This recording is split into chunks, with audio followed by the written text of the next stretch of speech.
Um, Mr. Murthy, firstly, congratulations on Anviti. Wishing the very best for Thank success.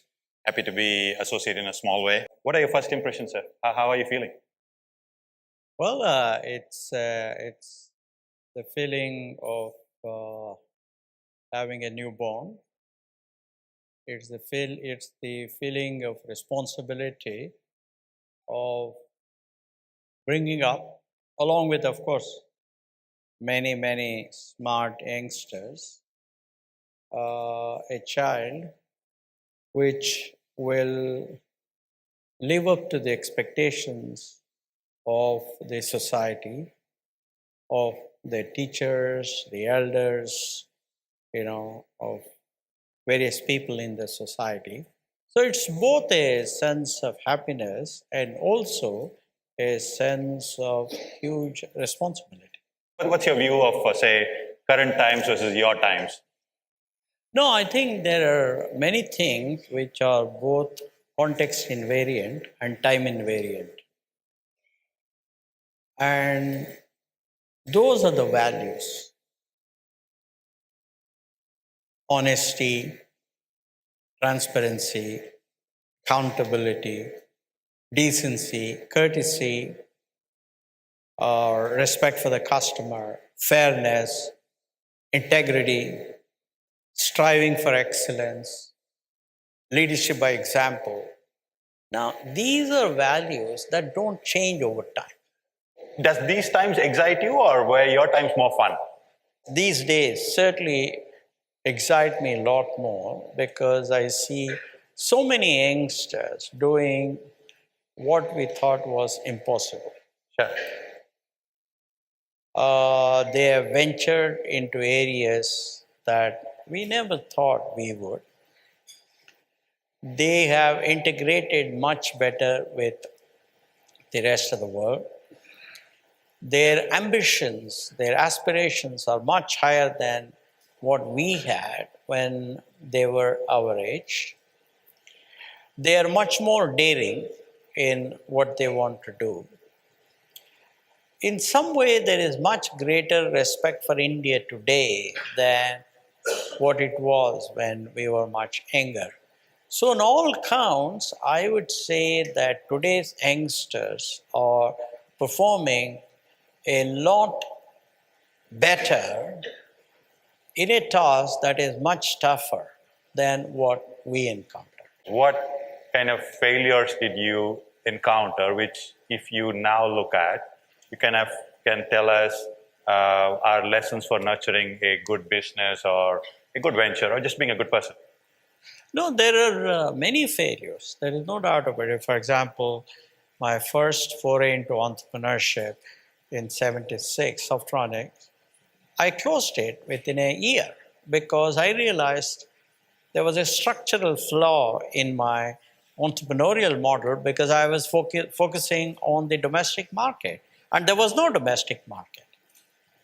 So pretty quickly I closed it. I learned an important lesson from that and then moved on to learning the nitty-gritty of exports.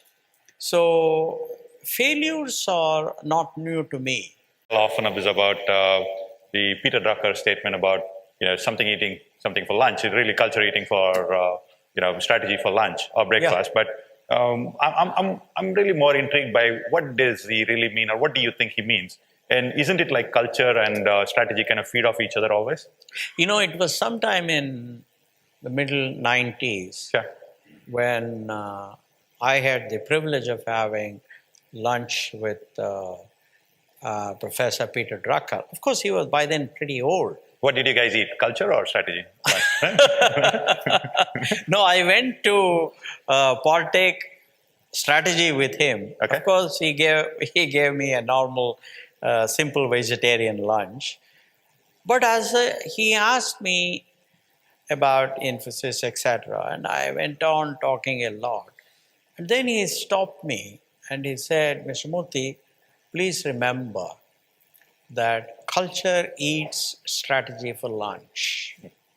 You have not spoken about the culture of the company so far. You have spoken about your strategy and this and that. He said, remember that the more important of the two is culture. Therefore, when I answered your earlier question, I spoke about a culture of openness to new ideas, culture of discussion and debate, culture of meritocracy of ideas, culture of hierarchy of ideas, culture of open doors, culture where anybody can come in and say, no, you're wrong. I think as long as you create such a culture, I think your strategy will indeed work. Therefore, I entirely defer to Professor Peter Drucker's view that culture eats strategy for lunch. Very, very important for us to remember that culture is above strategy. Culture is the environment, strategy is about what you do in that environment. I feel you inspired generations. You inspired certainly mine and millions of Indians. But to, let's say, who's 20 years now, in several ways they're other heroes. So to your grandchildren or mine, are you a enduring hero, or are you a hero of your time? What do you want them to view you as, or how would you like your legacy to be tested or viewed? I have two granddaughters. Uh-huh. I think the only heroes for them are their friends. Okay. So I don't think they would ever think of me as heroes. But all that, when they grow up, hopefully, when they read whatever has been written about you or me, if they were to say that, look, this man conducted himself or herself as a good citizen of the society. This man was fair to others. You see, many times, as you know, Nitya, so many people have asked me, what would your epitaph be when you are dead and when you are in your grave? Do you want to be called a good man? I would tell them, no, I'm not a good man. Because in India, a good man is one who will smile at everything. Even if he's seeing a murder, he will do nothing. I am not like that. I am a fair person. I will look at every issue from the other person's point of view. That is, I would follow the golden rule: do unto others what you want them to do unto you. So I am not a good man, but I am a fair person. So if my grandchildren were to remember me as a fair person, I am more than happy. Are there any disruptions that you think you like in another industry or somewhere else you've seen, and you think people elsewhere will adapt, maybe at the country level, or maybe in the new industry we're stepping in, or anything else? No, I think right now walked in a gentleman, Mr. N. Chandrasekharan, of whom I think the country can be very proud. I am a great admirer of him. For a long time, when he was competing with us, he became the CEO in 2009. And so we have competed, but I have great respect for him. So I think there's already one here. So, I mean, there's so many people in different areas where, you have a Sachin Tendulkar. Hopefully, Virat Kohli will live up to be a good emulation of Sachin Tendulkar. There's so many people in different areas. So I think for me, I derive inspiration from all these people. I've derived inspiration from Chandra so many times. You take on startups in today's world versus what you built during Infosys. What's similar? What's different? That's a good question. No name, but good question. No, I think every one of these entrepreneurs are adventurous. They believe in deferred gratification, though in some cases, because of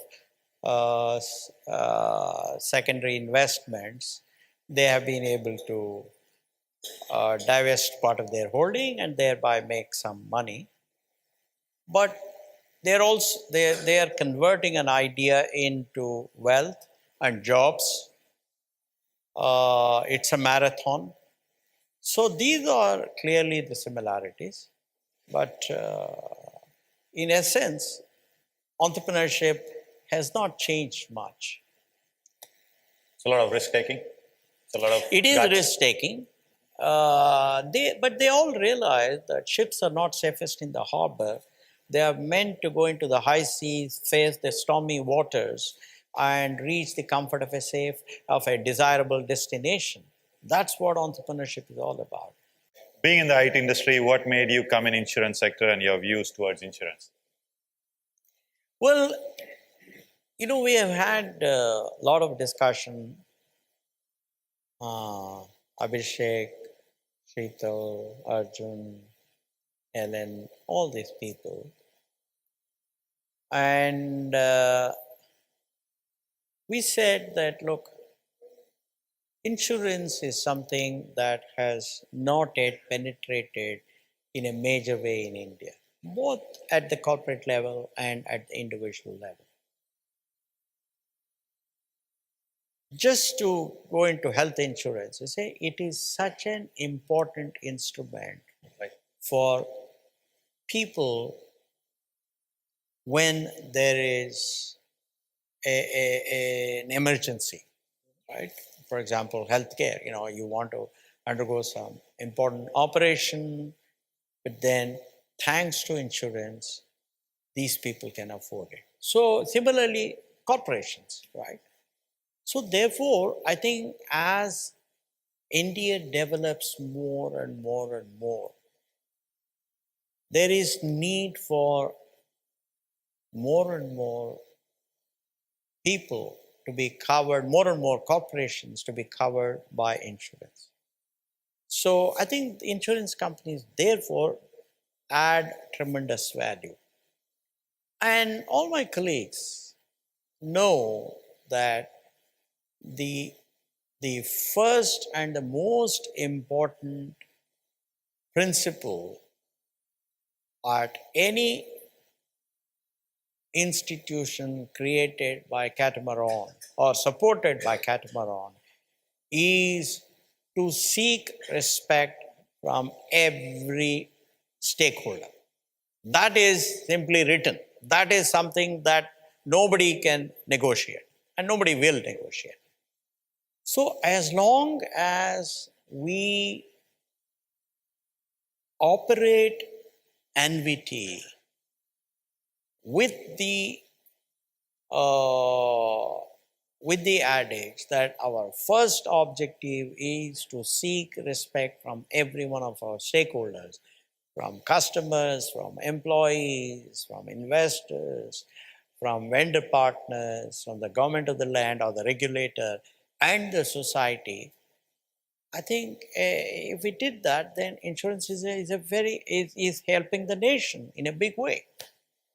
I think that's been helpful, very enlightening. Thank you, sir.